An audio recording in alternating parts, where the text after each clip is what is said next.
Hi there, my name is Daniel Scott and I'm an Adobe certified instructor.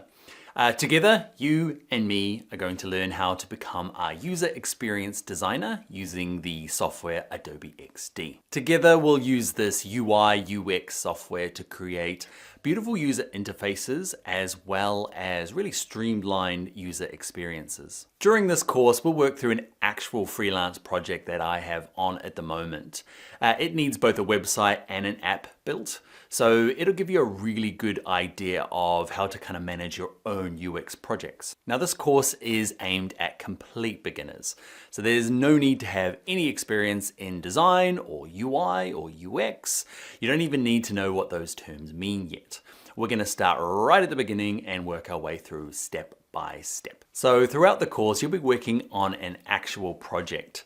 But as well as that, I'll set assignments, not homework. Okay, for you to complete, I'll give you the brief, I'll give you the files, and I'll set some tasks.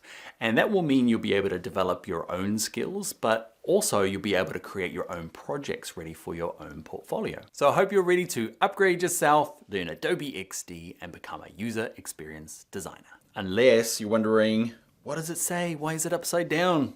It annoys a lot of people, this jumper. I'm not sure why. It says iLab, I think. iLab. It's a cool little New Zealand brand, and my Irish friends hate it because it doesn't mean anything and it's upside down, so I wear it lots.